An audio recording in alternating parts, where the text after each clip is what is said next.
Então, Parábolas Geek é um projeto que surgiu em 2013, 2013. Né, da frustração aí de um pastor de jovens que estava acostumado a dar aula de teologia e não conseguia se comunicar com jovens e adolescentes. Né? Então, eu digo que o Parábola surgiu de um grande fracasso, né, da frustração de um pastor de jovens, e a partir disso Deus abriu, de uma porta fechada, Deus abriu uma grande janela, onde a gente tem aproveitado e tem caminhado sobre ela, né? Então, tudo começou lá em 2013, quando nós assumimos os jovens da nossa igreja local, da Equetingui, aqui pertinho, né, de onde nós estamos, e assumindo os jovens, não sabia o que fazer, não tinha ideia de como era, ninguém ensina isso para você, né? É na prática, né? Você assume, geralmente você não foi treinado para assumir os jovens e os adolescentes, e aí a gente vai caminhando dessa forma. E com essa dificuldade de me comunicar, estava sempre acostumado com teologia, né? Sempre trabalhei como professor de teologia no Instituto Teológico da Quadrangular, para o pessoal que acompanha a gente que é da Quadrangular, né? Nosso instituto, trabalhei escrevendo materiais, envolvido sempre na área de educação, de repente você cai para ministrar para adolescente de 13 anos, né? Então, aí você tem algumas ideias ainda muito ruins, e aí complica bastante, né? Fala, bom, vamos pregar, vamos colocar Bíblia na cabeça desses adolescentes, né? Então eu queria fazer a mesma coisa que eu fazia no Instituto Teológico com os adolescentes. E claro que não dava certo, não funcionava, né? É até engraçado que a gente tinha... É engraçado o pessoal que assiste, né? Porque eles já escutaram essa história acho que umas 50 vezes, mais ou menos. Já sabe de cor salteada, não? Já sabe, já. Às vezes eu penso assim, bom, vou mudar, porque o pessoal já ouviu 55 vezes. Mas, bom, se eles sempre estão juntos é porque eles gostam da história. Tá dando certo. Tá dando certo. Ainda a gente, na época, usava aqueles galões de água ainda, de substituídos, aí, de 20 litros e tal, né? E, assim, era tão ruim as mensagens, porque não atraía, que acabava a água no culto do sábado. Em casa não toma água, né? Agora na igreja. Aí chegava no domingo de manhã pro culto da igreja, não tinha água no bebedouro, tinha tomado toda a água, né? Até o pastor falou, o que você tá fazendo com eles no sábado? Você tá dando salmoura, sal grosso para eles, porque acaba, né? E aí, essa era a minha medida. Alguns, eles têm feedback de, escuta a minha mensagem, né? Veja o que você achou e critica depois para melhorar, né? Sim. A minha era a medida do galão, né? Quanto menos água, pior tinha sido a mensagem, né? Olha só. Quando tinha sobrava um pouco mais, eu falei, não, hoje eu não fui tão mal, ainda sobrou bastante água. Enfim, e aí essa frustração toda, né? Não conseguia, porque eu não estava acostumado, era um outro universo, era um outro público. Então, a primeira questão que eu tive que aprender é que cada público tem que ter uma linguagem adequada. Por mais que nós vamos sempre falar do mesmo assunto, né, que é o reino, que é a cultura do reino, enfim, é a palavra de Deus, mas cada ambiente, cada público, cada faixa etária precisa ter uma linguagem adaptada para ela, porque senão todo o teu trabalho ele cai por terra. Então, a questão é como fazer isso sem abrir mão dos princípios. Eu acho que esse é o grande desafio. E assim, a resposta disso é bastante complexa. Não vou dizer que eu tenho a resposta, mas eu tenho trabalhado há 10 anos, 15 anos, nós temos trabalhado para responder essa pergunta, né? E o Parábolas é uma tentativa de responder essa questão, né? Porque foi a maneira como eu encontrei, por ser um nerd raiz, né?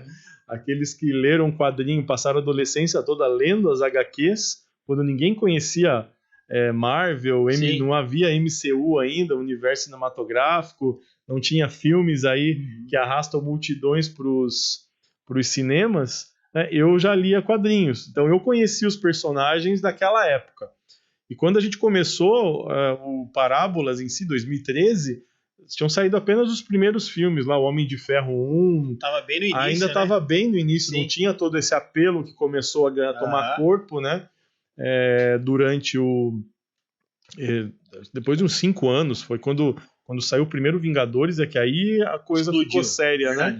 Aí começou a explodir e aí tomou uma proporção que eu acho que nem os criadores tinham quando eles começaram essa empreitada, né?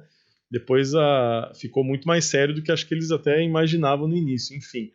Como eu tinha essa bagagem toda, adolescência, né? Adolescência inteira lendo quadrinhos, Daí eu comecei a preparar mensagens usando os personagens como analogia para as pregações, né? E o nome parábolas tem a ver com isso, porque o que Jesus fazia? Verdade. Ele ensinava pessoas que a maioria, quem era o público, a multidão que Jesus arrastava no século I. Se a gente fizer uma análise antropológica, histórica, a gente vai perceber que eram agricultores e pastores, né? E era um público que muitos deles nem eram letrados, eles não sabiam nem ler. Então, como você ensinar verdades tão profundas como aquelas que Jesus trouxe, porque ele causou uma revolução no contexto, né? Tanto que ele levantou a fúria dos religiosos da época, porque o que ele ensinava, ninguém tinha ensinado até então. Como que você vai ensinar algo que ninguém ensinou ainda? Você vai trazer um princípio novo, falando as mesmas coisas que todo mundo falava, né?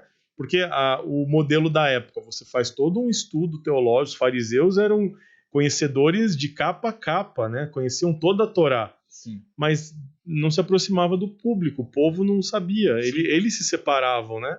Não podia nem estar junto, né? Tinha todo um ritual e tudo isso afastava as pessoas comuns. Jesus foi no caminho contrário, né? Jesus falava para as pessoas sobre coisas que elas entendiam, então ele falava sobre a ovelha, a semente, né? Todo mundo sabe, assim, Jesus foi falar sobre o amor do Pai. Deus era conhecido naquela época do Antigo Testamento, né? Os profetas e toda a lei que Moisés trouxe era um Deus que era julgador. Então, assim, era o Senhor dos Exércitos. Era aquele que tinha o domínio sobre todas as coisas. Então, peraí, esse Deus ele é importante demais para se preocupar com um indivíduo. Aí Jesus vem e fala, olha, quando vocês orarem, orem assim, Abba Pai. Pô, peraí, você está falando que Deus, o Todo-Poderoso, o Senhor dos Exércitos, é um paizinho? Você tá louco, né? Então, assim, como entender esse amor? É muito profundo, é muito inovador, mas todo mundo sabia o que um pastor de ovelhas fazia quando uma ovelha sumia do aprisco. Ele deixava todas as outras lá e ia atrás e só voltava quando encontrasse. Peraí, então é assim que esse Deus nos ama? Que enquanto ele não me encontrar, ele não vai parar de me procurar? Ah, eu entendi agora, né? Fé. Poxa, fé é um conceito complicado até hoje da gente explicar, porque assim, não dá para comprar fé, você não consegue medir, chega numa loja e fala, eu quero 1 quilo de fé, não dá, me dá 1 metro de fé, não tem como medir, não tem como pesar, mas todo mundo sabia naquela época o que era um grão de mostarda, o tamanho, a comparação com os outros, e de um grão tão pequeno, o tamanho do arbusto que crescia, uma árvore de médio porte, né?